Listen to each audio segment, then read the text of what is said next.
Well, now that we got some sunlight, I wanted to show you guys this how we strap these. They're in these boards underneath with bolted through on each side and ran the straps over that. There's no real way to put a strap over top or anything without rubbing through this powder coat, so it's pretty cool. I don't remember which one this goes to. So I think these are one stop. All of this except for this box right here. This box right here, they tried to send one of these LTL, and Ward, the LTL company, lost it. And it has not been found. I mean, that is a full pallet, as you can see. It's a little leaf box and maybe 200 pounds or so. I don't know if it says on it, but the company lost it, so they're paying me now to take another one up, and they're gonna deal with it. So we're just getting fuel with this little mom and pop, and got about another 50 minutes to our first stop, and then we start working our way home.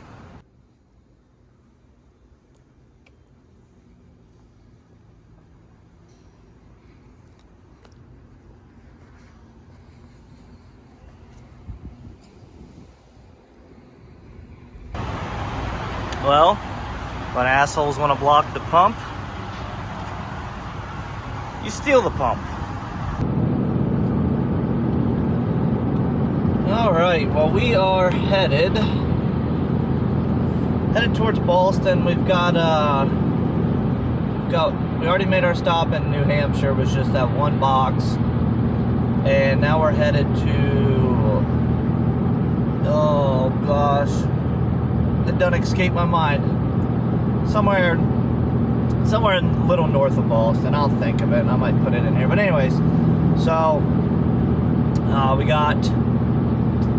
we get 3 dump boxes off that are on the way back, and then the toolbox assembly that I showed you that is strapped down with the wood bolted through the toolbox, that comes off. I just looked at the paperwork before we left. That comes off, and then we have one stop in Connecticut right off of 95, which will be the rest of the stuff, and then we'll make it home this evening. So we stayed at a rest stop last night in Connecticut. It wasn't the first rest stop on 95 when you come in. I want to say it's maybe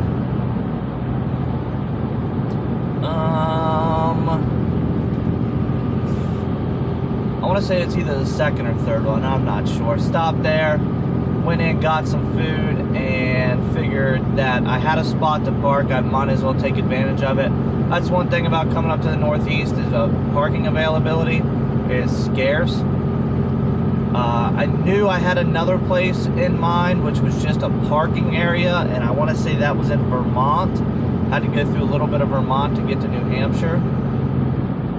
So I want to say it was a little bit, I didn't know if I could make it that far. So rather than messing with that, I was just going to be safe and end up staying at one of those rest stops. Little noisy from where I was parked, but I actually slept really good. And some of you will ask why I don't have like a full-time bed set up in this thing. Oh, there's a toll booth. Well, I don't have a full-time bed set up in this thing because I'm still hauling my daughter around in it. So I have to take her car seat base in and out. And honestly, being a mega cab, I have my cooler back here, and I can lay like pretty much diagonal with my legs fully stretched out, and I'm comfortable. I don't really sleep that much or that good anyways, so let's get this toll paid since I don't have my Easy Pass on me, and I'll catch up with you here. Oh, all right. Well, we made it to Friday. It's Friday morning. Just dropped off a truck at a dealership, and that's pretty much wrapping up the week for me. Now, touch on a couple things. Single cab is done. It's been done for a couple days now. I just haven't had the time to get over there and get it. Been to Michigan and been to New Hampshire, or the Northeast this week, so I'm going to pick that up. I'm going to go through in detail what all was done to that, what oil leaks were fixed on it, and probably put that on the main channel, the full rundown. Just it has a little bit of a wider audience. It's got like almost 10,000 subs, and why is there so many cops out here? It's past 3 state troopers, and we're out in the middle of nowhere. Anyways, go over all the seals that were placed on that, where the oil leaks were coming from, why we think it happened that way at 150,000 miles, which is rare, and kind of my plan for that truck moving forward. Other than that, saw something about this trucker shutdown. I think it was like November 3rd. I'll try to find some more details on that. Things are getting out of hand. And the only reason I'm saying that is because I had a customer that just complained about a price. Not a regular customer by any means. He's a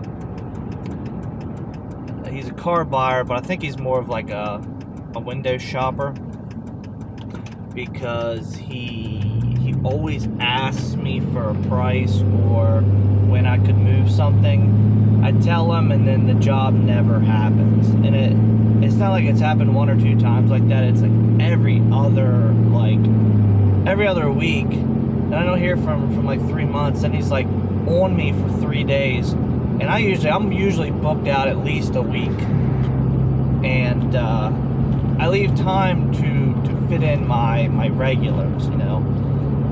Like I'll have like, say, Monday, Tuesday, Wednesday on the road, and then Thursday and Friday are my local, my regulars, my clean up, what I can do around town. Anyways, I gave him a price on moving a single car and in op, and he said, well, that seems a little too expensive. And as I didn't respond to him because I didn't really know what to say professionally or how to go about it, but then I drove by the truck stop that is the nearest major truck stop to my town in Greencastle, PA. It's the TA right off of exit 5 on 81, Pennsylvania. And I looked up and I saw the diesel price.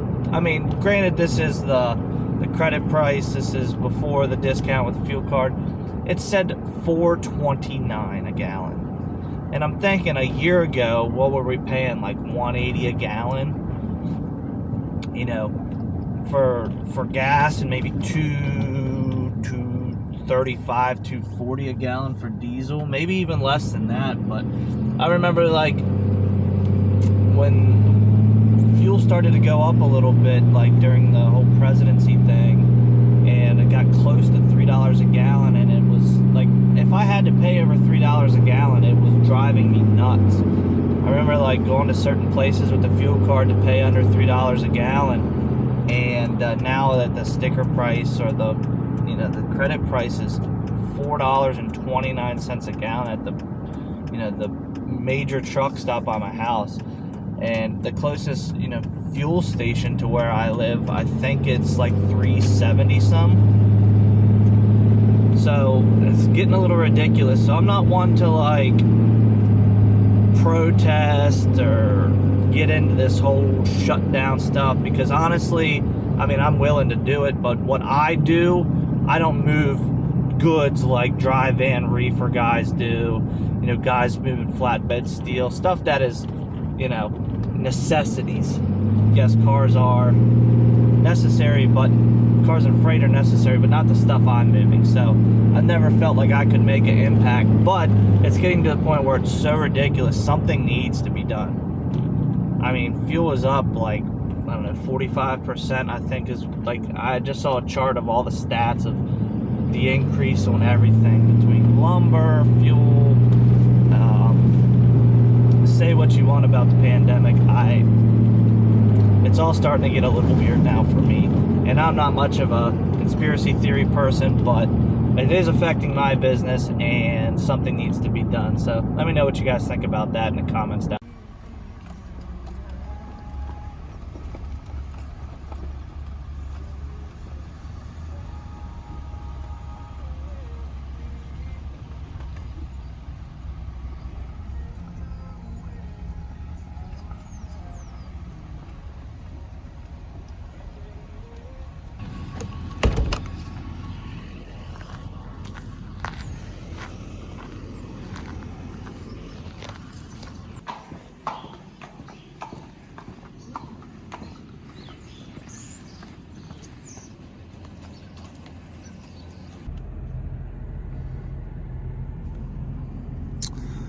Gotta love it. All these open pumps. Gotta block the one pump I can get into. I miss her. I miss her.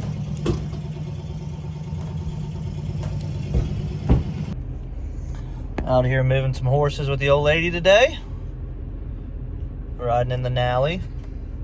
Trying to get fuel. It's a nice day though, so we're just, we got horses to move today and tomorrow.